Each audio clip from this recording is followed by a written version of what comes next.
So if you're like me, you might have just been driving your mid 80s or early 90s F-150 or Ranger with the M5OD manual transmission, and you went to shift and the clutch hit the floor, made a bang, something like that, and now your clutch isn't working that great because something went haywire on your slave. So the bummer with these trucks is that the slave cylinder is internally mounted.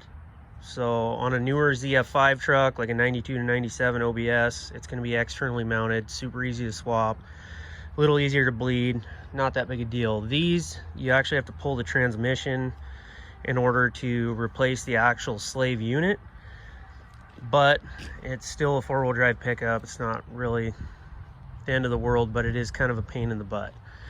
You know, if you have to go that far, you might as well throw in a new clutch, you know, if your clutch hasn't been done in a while or something like that. It's an opportune time to do that.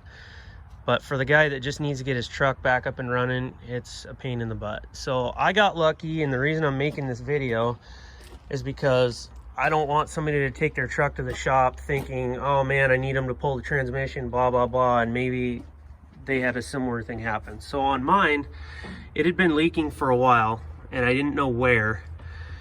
And basically what was going on is this plastic sheathing goes all the way up to there, so you couldn't see anything. But what was going on is it was leaking out of the O-ring, and it was leaking down the plastic sheathing, and it just completely corroded all this stainless steel.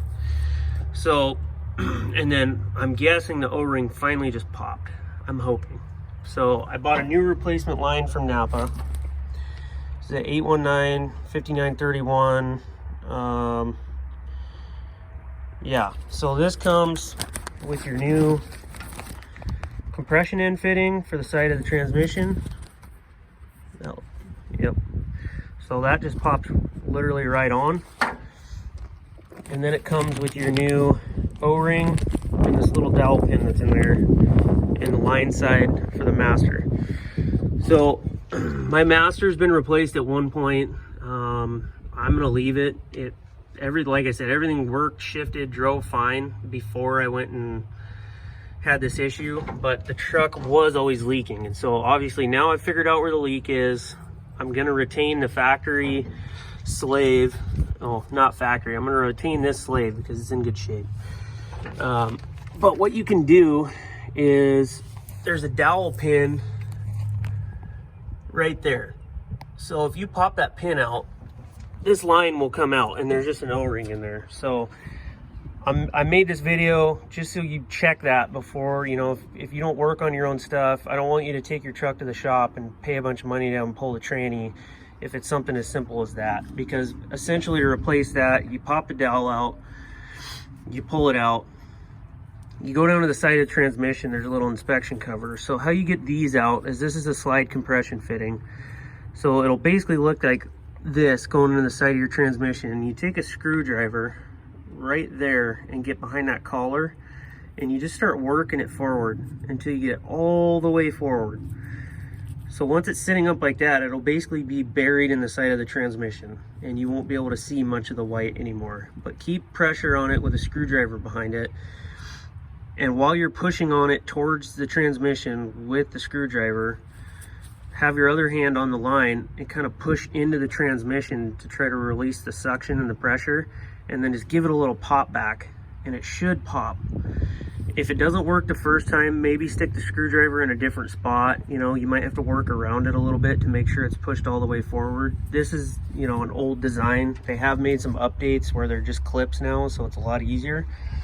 But as you can see, the replacement line is the exact same. The only difference is this one has a little bit better shoulder right here to get something behind it and pry against it. So you can kind of pry against that shoulder down the side with a screwdriver, get a little more leverage on it. But as you can see, the new versus the old is very similar. Just this little lip right here is something easier to pop out with. You can kind of peel back on it. So yeah, anyways, once you replace your line, I believe there's a external bleeder on these. I know it's kind of a pain. You got to toy with it for a little bit to get it going again. But yeah, you plug this on the side of the transmission, put your new line in with the new O-ring, pop your dowel pin back in so it all stays in there, fill your slave back up, unless you're going to put a new master on there, then you can try to kind of bench bleed it a little bit. But with the slave being internal, I don't know how much it would really do. All I'm going to do is get the new line installed, fill it with fluid, and open the bleeder down there until I get a decent little bit of fluid coming out, and then I'll start kind of pedal bleeding it. So anyways, I hope this helps somebody. If you got any more tips or whatever, throw me a comment, give me a thumbs up, whatever. I just wanted to throw that out there to let people know sometimes you get lucky and you don't have to replace the entire unit or pull your transmission. Thanks.